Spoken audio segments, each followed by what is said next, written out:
తెలంగాణలో మొట్టమొదటి factory outlet Mukunda jewellers త్వరలో జూబ్లీహిల్స్ లో గ్రాండ్ ఓపెనింగ్. అన్ని బంగారు ఆభరణాలపై VA 2 to 12% మాత్రమే. త్వరపడండి.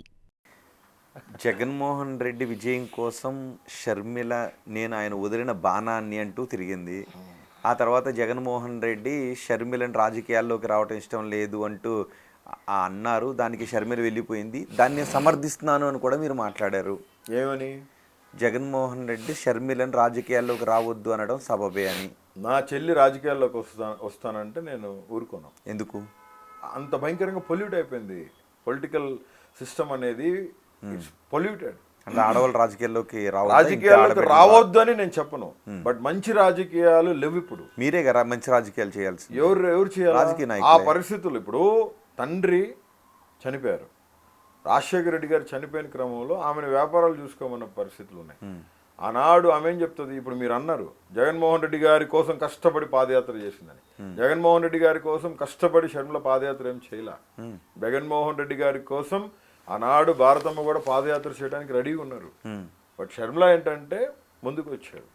ఒక సైడ్ అడ్మినిస్ట్రేషన్, బిజినెస్ అడ్మినిస్ట్రేషన్, అన్ని కొన్ని వ్యవస్థల్ని మేనేజ్ చేయాలి. జగన్మోహన్ రెడ్డి గారి బెయిల్స్ విషయంలో భారతమ్మ ఉండాలి కాబట్టి ఖచ్చితంగా షర్మిల ఉండాలని పెట్టారు.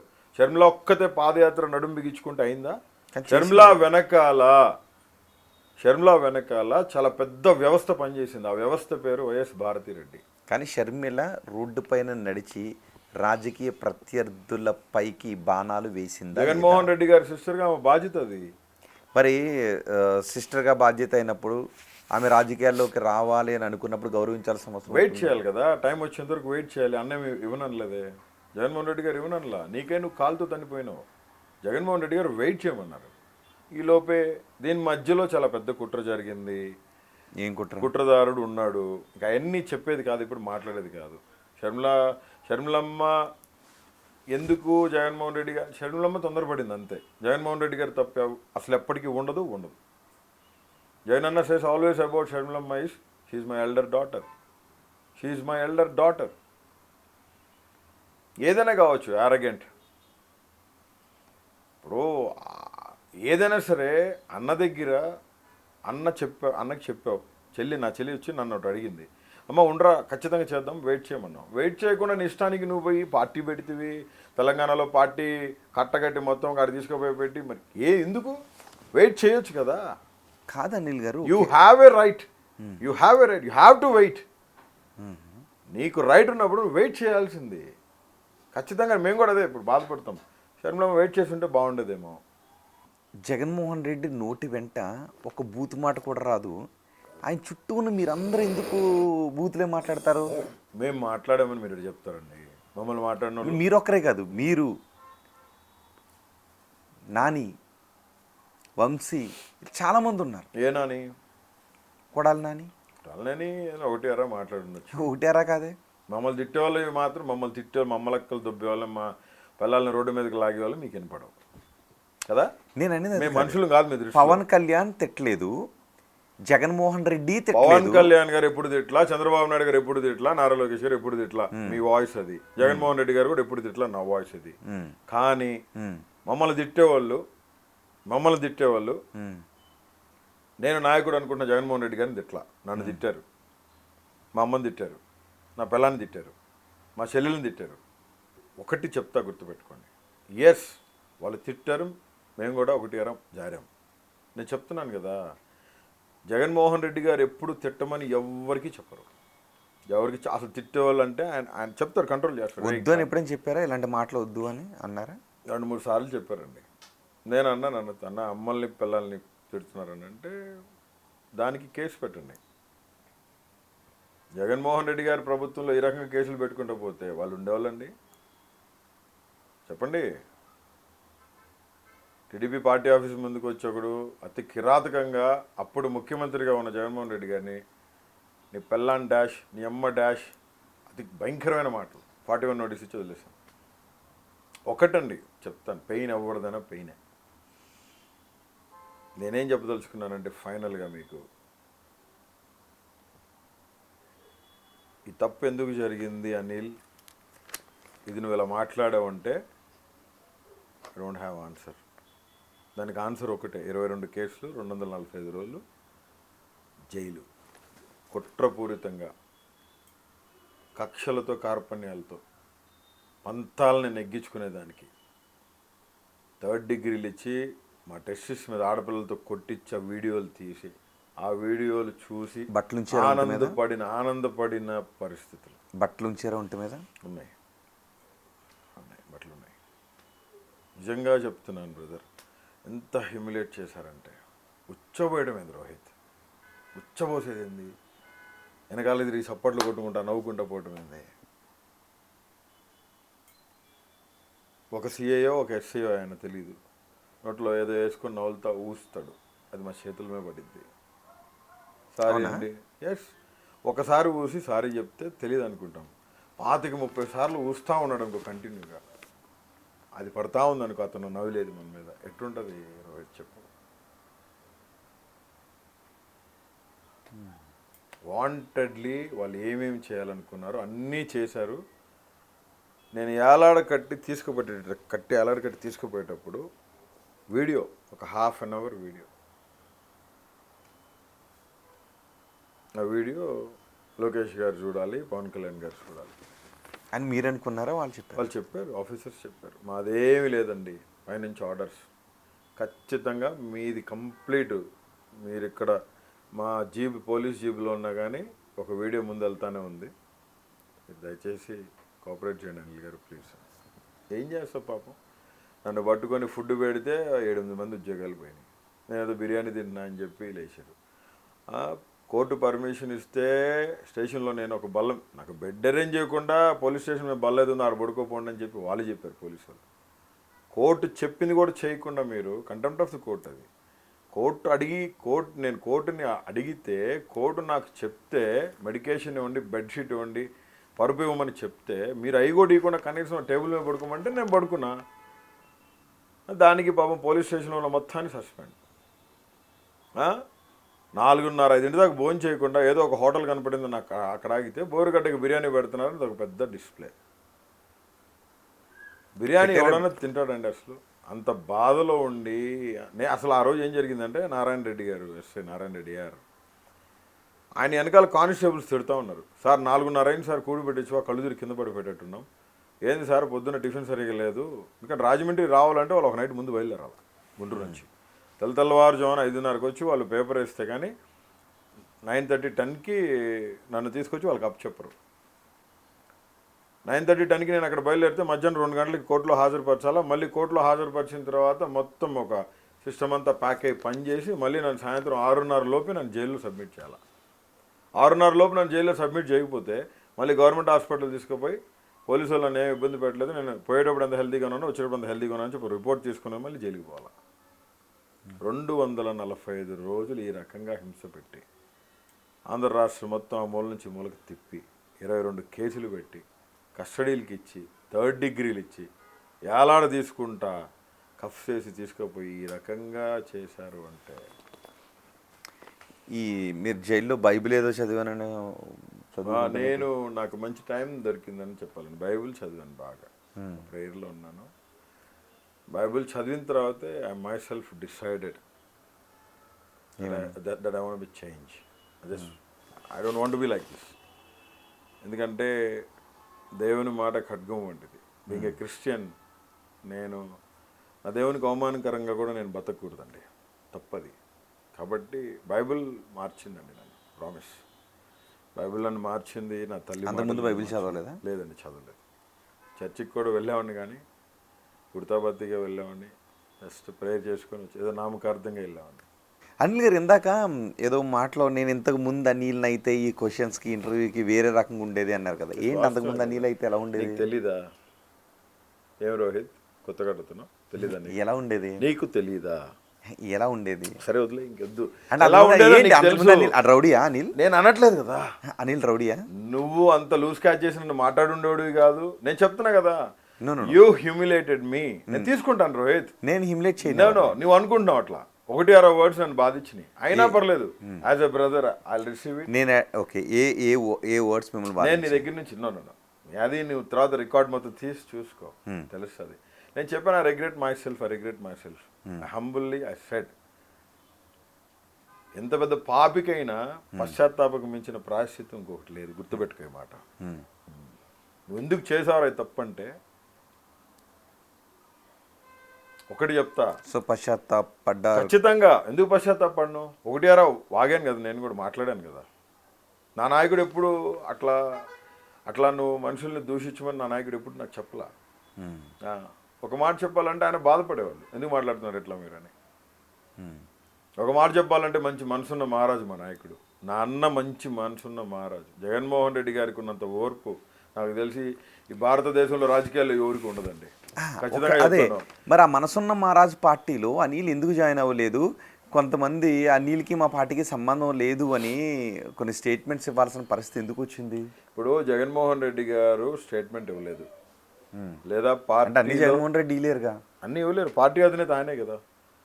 వైఎస్ఆర్సీపీ లెటర్ హెడ్లో ఏమని వస్తుంది? గౌరవనీయులైన మాజీ ముఖ్యమంత్రి వర్యులు వైఎస్ జగన్మోహన్ రెడ్డి గారు, పార్టీ అధినేత వైఎస్ జగన్మోహన్ రెడ్డి గారు ఆదేశాల మేరకని ప్రతి లెటర్ హెడ్లో వస్తుంది. ఒక దళిత ద్రోహి అనే చెప్తామండి. ఆడికి నా మీద కుళ్ళు, ఆడికి నా మీద అసూయ, ద్వేషం, దళితుడిగా ఎదుగుతున్నానని, జగన్మోహన్ రెడ్డి గారికి బయట నుంచి పార్టీకి సపోర్ట్ చేస్తున్నానని. దళితుడికి ఎదిగి మీరు ఒక్కరే కాదు కదా, చాలా మంది ఉన్నారు. మరి అతను ఇబ్బంది పెట్టిన వాళ్ళు పార్టీలో దళితులు చాలామంది ఉన్నారు. నాకు కూడా నిన్న ఇవాళ తెలిసిన ఈ విషయాలన్నీ.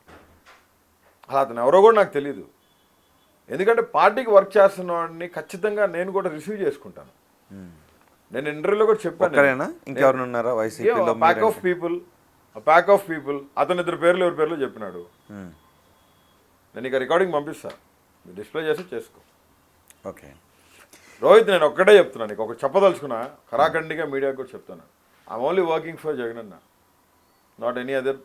I'm no way concerned with any other personality. Okay, మీరు మొదటి నుంచి పార్టీ క్షేమం కోసం, పార్టీ కార్యకర్తలు, జెండా మోసే కార్యకర్తల క్షేమం కోసం, వాళ్ళ కన్నీళ్లు తుడిసేదానికోసం, వాళ్ళ ఇంటి బాధ సాధకుల్లో ఆ బాధ సాధకుల నుంచి వాళ్ళని దూరం చేసేదానికోసం, వాళ్ళ భవిష్యత్తు, వాళ్ళ ప్రణాళికని బంగారు బాటలో నడిపించే ప్రయత్నంలో జగన్మోహన్ రెడ్డి గారి ప్రియ శిష్యుడిగా అన్న రెండు భుజాల కింద నా భుజాలు పెట్టి ఖచ్చితంగా వైసీపీ పార్టీలో స్వయం ప్రకటిత జగన్మోహన్ రెడ్డి ప్రియ శిష్యుడా, లేదంటే జగన్మోహన్ రెడ్డి గారు ప్రకటించిన ప్రియ శిష్యుడా? త్వరలోనే అది కూడా వింటారు. జగన్మోహన్ రెడ్డి గారి ప్రియ శిష్యుడే, స్వయం ప్రకటిత కాదు.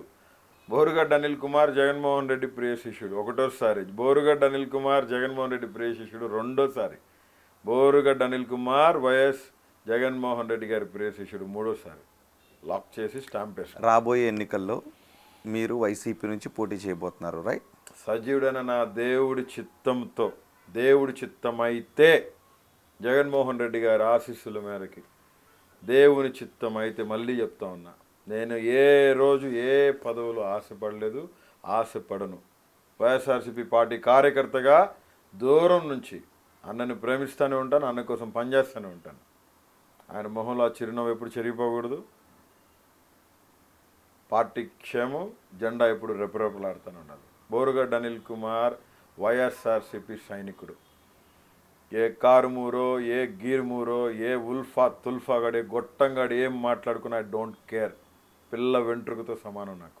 మళ్ళీ చెప్తా ఉన్నాను, పార్టీలో చాలామంది ఇబ్బంది పడుతూ ఉన్నారు, అన్న దృష్టికి తీసుకుపోతాం. అది పార్టీలో ఆ వ్యక్తి, నన్నన్న వ్యక్తి చాలామంది దళితుల్ని చాలా ఇబ్బంది పెట్టిన పరిస్థితి నాకు నిన్న ఇవ్వాలే తెలిసింది. పార్టీ కార్యకర్తగా చెప్తున్నా, పార్టీ స్టాండ్ తీసుకొని చెప్తున్నా, బోరుగడ్డ అనిల్ కుమార్ రౌడీ షీటర్ అన్నాడు. నేను రౌడీ షీటర్ వాడికి తెలుసా? మా నాయన వానికి ఏమైనా చుట్టమా, లేకపోతే వాళ్ళ అమ్మోళ్ళు మా నాయన రౌడీ షీట్ ఎట్ ఓపెన్ చేస్తారు రోహిత్ నా మీద? ఒక ఆడపిల్ల చనిపోతే అనుమానాస్పద మృతి, మచిలీపట్నంలో కొండిశెట్టి ప్రైజీ అనే అమ్మాయి బెరకా హాస్టల్లో చచ్చిపోతే, ఆ అమ్మాయి మృతి పట్ల ఒక ఎస్పీ కాంప్రమైజ్ అయితే, పోస్ట్ మార్టం రిపోర్ట్ కాంప్రమైజ్ అయితే, ఆ ఎస్పీ లంచం తీసుకున్నాడని నాకు తెలిసి, నా దగ్గర ఉన్న న్యూస్ని బట్టి నేను యాజిటేషన్ చేస్తే, నా మీద కేసులు పెడతానికి పోతే నేను హైకోర్టును ఆశ్రయించాను. హైకోర్టు చెప్పింది, నేను ఆ పిటిషన్ నెంబర్ హైకోర్టు పిటిషన్ కూడా, నాకు హైకోర్టు ఇచ్చిన ఆర్డర్ కూడా నేను మీకు పెడుతున్నాను, మీరు డిస్ప్లే చేయండి. రెడ్ పిటిషన్ నెంబర్ మీకు ఇస్తున్నాను. Everything is on record. Contempt of the court move చేసినాం. హైకోర్టు ఏం ఆర్డర్స్ ఇచ్చింది, వాళ్ళు నా మీద కేసులు పెట్టకముందే పెడతారని తెలిసిన హైకోర్టుకు పోతే do not arrest Anil. Whether you have to enquiry are an interrogate Anil Kumar Borugadda accompany with his legal council అని చెప్పి క్లియర్గా ఇన్స్ట్రక్షన్స్ హైకోర్టు వారు ఇవ్వడం జరిగింది. హైకోర్టు వారు ఇచ్చిన ఇన్స్ట్రక్షన్స్ని బేఖాతరు చేసి వాయిలేట్ చేసి నా మీద అప్పటి ఎస్పీ రవీంద్ర నా మీద 5 కేసులు పెట్టాడు. నువ్వు లంచం నేను అడుగుతున్నా ఇప్పుడు కూడా, అమ్మాయి చనిపోయింది ఖచ్చితంగా అనుమానాస్పదం. 2019. ఎవరున్నారు అధికారంలో? జగన్మోహన్ రెడ్డి గారు ఉన్నారు. జగన్మోహన్ రెడ్డి గారికి చెప్తే వెంటనే ఆయన రెస్పాండ్ అయ్యి ఇమీడియట్గా గవర్నమెంట్ హ్యాండ్ ఓవర్ చేసుకుంది ఆ హాస్టల్ని, బెరకా హాస్టల్ని. నాకు తెలిసి ఇప్పుడు కూడా బెరకా హాస్టల్ గవర్నమెంట్ హ్యాండ్ ఓవర్లోనే ఉన్నట్టుంది, మేము తెలియదు. ఆ అమ్మాయి చనిపోయింది, 14 సంవత్సరాల అనాథ బాలిక మైనర్ గర్ల్ చనిపోతే, నేను అమ్మాయి చనిపోయిన దానికి అమ్మాయి పోస్ట్ మార్టం రిపోర్ట్ లేదు. ఆ అమ్మాయి 14 సంవత్సరాల అమ్మాయిని ఎట్లా దాహ సంస్కారాలు చేస్తారు మీరు చెప్పండి? హిందూ సాంప్రదాయం ప్రకారం, క్రైస్తవ సాంప్రదాయం, ఏ సాంప్రదాయ ప్రకారమైనా కానీ 14 సంవత్సరాల మైనర్ బాలికని పొడుస్తారా, కాలుస్తారా? చెప్పండి. దాని సంస్కారం చేశారు. ఎందుకు? ప్రూఫ్ సేవ్ దొరకకూడదని. ఆ విషయంలో ఎస్పీ కాంప్రమైజ్ అయ్యాడు. నేను అది మాట్లాడి యాజిటేషన్ కూర్చున్నా అని మమ్మల్ని తీసుకుపోయి 15 రోజులు జైలు వేసినారు. హైకోర్టు ఆర్డర్స్ ఉన్నా కానీ పోలీసులతో కేసులు పెట్టించి మమ్మల్ని జైలు వేశారు. Contempt of the court move చేసినాం.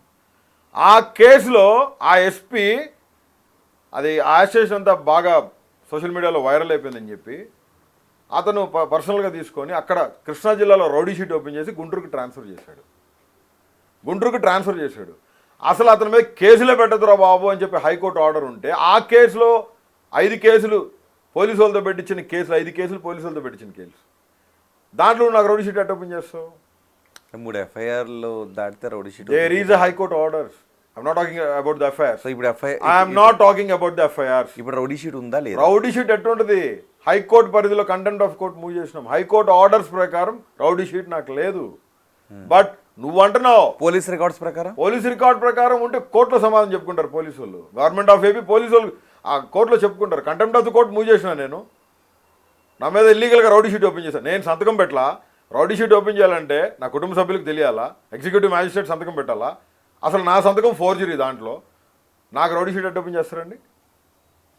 2024 వరకు లేని రౌడీ షీటు పాత డేట్ వేసి కొత్త రౌడీ షీట్ అటు తీసుకొచ్చారండి. రౌడీ షీట్ ఉంటే కన్వెన్స్ ఇస్తుందా గవర్నమెంట్? రౌడీ షీట్ ఉంటే ప్రోటోకాల్ ఇస్తుందా గవర్నమెంట్? రౌడీ షీట్ ఉంటే ఇండియన్ అకాడమిక్ అసోసియేషన్ 3 సంవత్సరాల సభ్యత్వం ఇస్తుందా? ఇంటెలిజెన్స్ రిపోర్ట్స్ తీసుకోరా? 23-24 నా మీద అటాక్ జరిగిన తర్వాత, నా ఆఫీస్ మీద అటాక్ జరిగిన తర్వాత నేను ఒక అర్జీ పెట్టుకుంటే ఇంటెలిజెన్స్ రిపోర్ట్ తీసుకొని నాకు కన్వెన్స్ ఇచ్చారు. మీరు చెక్ చేశారా నా పైన ఏదైనా రౌడీ షీట్ ఓపెన్ అయ్యి ఉందా లేదా? అసలు రౌడీ షీట్ ఓపెన్ అయ్యి ఉంటే పోలీస్ స్టేషన్ నుంచి ఖచ్చితంగా ఆ సబ్ ఇన్స్పెక్టర్ కానీ సర్కిల్ ఇన్స్పెక్టర్ కానీ ఖచ్చితంగా అప్రోచ్ అవుతారు. ఏమని? మీ మీద రౌడీ షీట్ ఉందని. పొలిటికల్ మూమెంట్స్ చాలా జరిగినాయి 19 to 24. ఏ పొద్దు అదే police station, Arundelpet police station, నా ఆఫీస్ దగ్గర నా ఆఫీస్ డ్యూటీ చేశారు కదా. పట్టాభిపురం పోలీస్ స్టేషన్ 90 దగ్గర డ్యూటీ చేసింది కదా. రౌడీ షీట్ ఉంటే నాకు కట్టిస్తారు గన్మెల్ని. రౌడీ షీట్ లేదు. అతనేదో నా మీద ట్రై చేయాలని చూశాడు. ఆ ట్రై చేయాలని చూసి గుంటూరుకి ట్రాన్స్ఫర్ చేసిన పరిస్థితుల్లో రౌడీ షీట్ ఓపెన్ అవ్వాల. ఈ ప్రభుత్వం వచ్చిన తర్వాత రౌడీ షీట్ ఓపెన్ చేసి ఆ పాత డేట్ వేసి చేసిందా లేకపోతే ఏం మ్యానిపులేట్ చేశారా? ఈరోజు ప్రతి ఒక్కరు రౌడీ షీటర్ అనే ప్రతి ఒక్కరికి చెప్తున్నాను, ప్రతి యూట్యూబ్ ఛానల్ని, ప్రతి యూట్యూబ్ లింక్ని సేవ్ చేసి నా వ్యక్తిగత హననాన్ని మీరు చేశారు కాబట్టి జాతీయ ఎస్సీ కమిషన్లో కంప్లైంట్ చేయడం జరిగింది. డైరీ నెంబర్ అయింది. సుప్రీంకోర్టుకు కూడా ఇచ్చినాం నా మీద రౌడీ షీట్ లేదని. ఈ విధంగా అయిందని చెప్పి ఆ హైకోర్టు ఇచ్చిన ఆర్డర్ను కూడా ఛాలెంజ్ చేసి ఇక్కడ హైకోర్టులో కంటెంప్ట్ కేసి అదే అఫిడవిట్ అక్కడ కూడా ఫైల్ చేయడం జరిగింది. For more videos like this, subscribe Big TV channel.